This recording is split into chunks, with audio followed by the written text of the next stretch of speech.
فریدا کالو. فریدا کالو یک هنرمند مکزیکی هستش که به عنوان نماد فمینیست همیشه مورد توجه و تحسین قرار میگیره.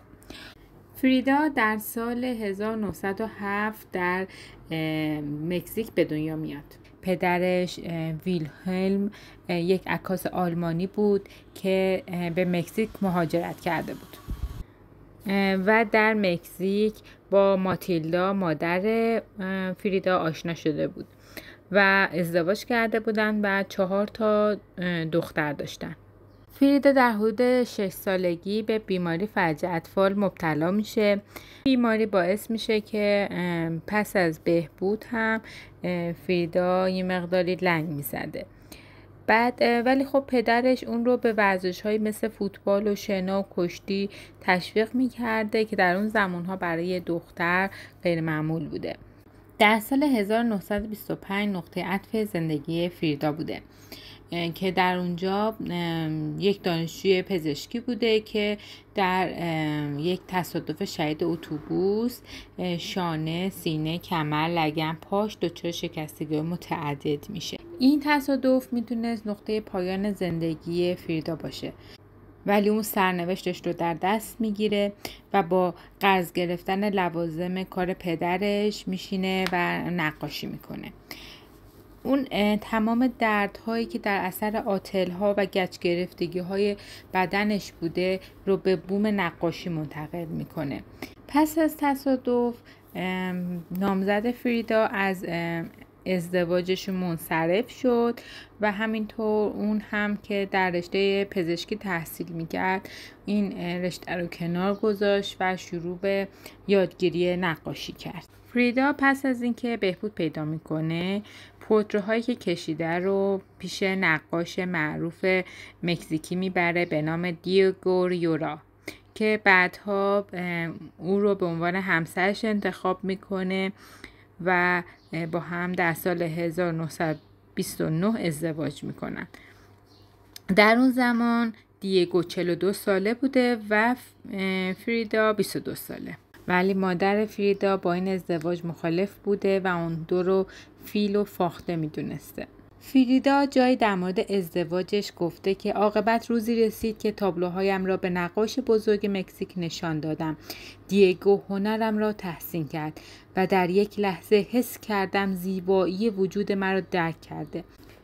حالا من عاشق دیگو بودم و دیگو ریورا عاشق من. روزها می‌گذشت. من دیگو را کنارم کشیدم و دیگو مرا در نقاشی‌هایش گنجاند. من سوسیالیست شدم و دیگو عاشق. آقای ریورا نقاش بزرگ مکزیک همسر من است. من خوشبختم. حالا فقط دلم می‌خواهد از او فرزندی داشته باشم. البته خوشبختی فریدا اونچنان که تصور میکرد نبود. اونها نه در ازدواجشون زیاد خوشبخت بودن و نه در بچه دار شدن. اونها هر کدومشون به نوعی برای خودشون زندگی میکردن و هر کدومشون شریک‌های جنسی خودشون داشتن. به نظر من نقطه عطف بعدی زندگی فریدا، یعنی چیزی که باز هم به لحاظ روحی بهش آسیب میزنه، این بوده که متوجه میشه همسرش با خواهرش بهش خیانت میکنن و اونها از هم جدا میشن. فریدا در مورد جداییشون یه جای اظهار نظری میکنه و میگه دیگر دیگو همراه من نیست. رهایش کردم. حالا خودم هستم. نقاشی میکنم. این بار خودم را میکشم. دست در دست خودم. با خودم ازدواج کردم. راستی آیا من برای خودم کافیم؟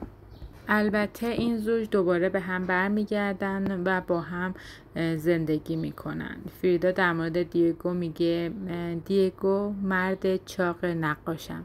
همیشه روی پیشانیم چون آفتاب می‌درخشد. فریدا با سبک‌های سورئال و رئال، یعنی فرا واقع‌گرا و واقع‌گرای جادویی، نگاره‌هایی رو نقاشی میکنه.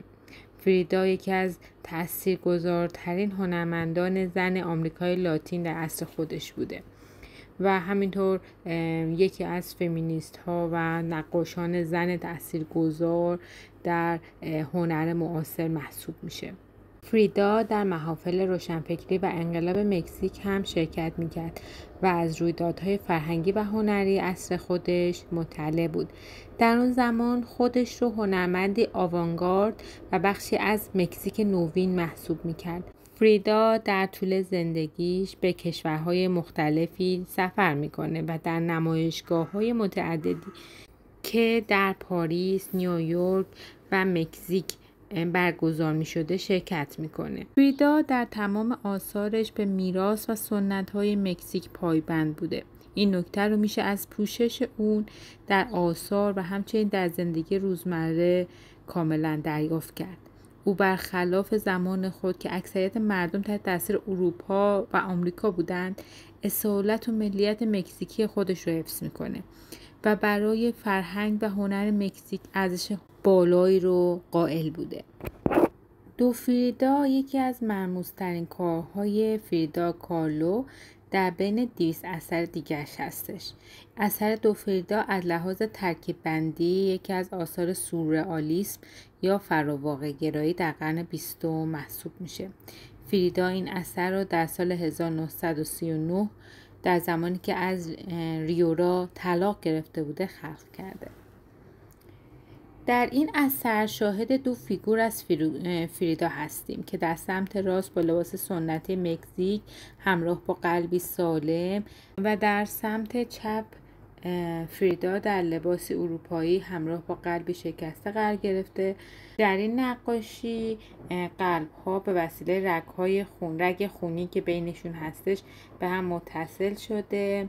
تفاسیر مختلفی در مورد این نقاشی وجود داره. مثلا میگن که این پشت زمینه این نقاشی که ابرهای تیره هستش نمایانگر حال روحی فریدا بوده که در اون زمان دچار آشفتگی بوده و همینطور لکه های خونی که روی دامن فریدای اروپایی هستش نشانگر دردها و رنجهایی هستش که اون در طول زندگی متحمل شد. فریدا یه نقاشی معروف دیگه‌ای داره که به سبک نمادگرایی هستش.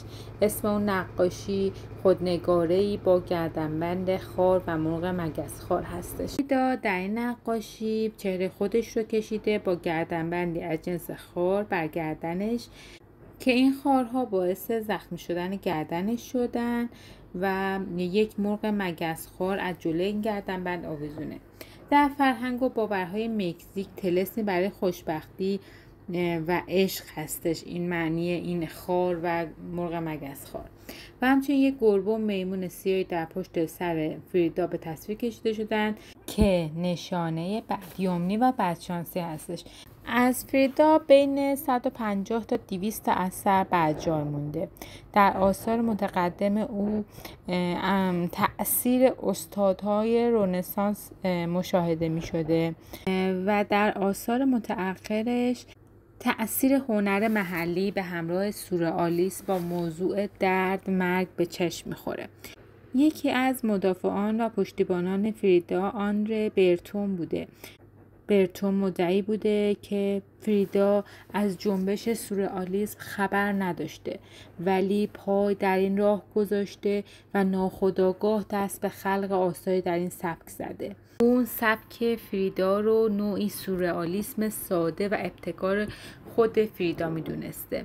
هرچند فریدا خودش رو نقاش سبک سورئالیسم نمیدونسته. فریدا رو میشه یکی از قدرتمندترین زنان هنرمند عصر خودمون به حساب بیاریم، چون او با توجه به تمام مشکلات و مسائلی که برای سلامتیش، برای زندگی مشترکش، برای روح و روانش به وجود میاد، همچنان یک زن قدرتمند و موفق در زمینه هنر و کارش به حساب بیاریم، چون اون با تمام ناملایماتی که تو زندگی شخصیش داشته تمام تلاشش رو برای هنرش و برای زنده نگه داشتن میراث فرهنگی کشورش انجام میده. سال 1953 باز هم سلامتی فریدا دچار مشکل میشه و اون به بیماری قانقاریا مبتلا میشه و این باعث میشه که یکی از پاهاشو از دست بده.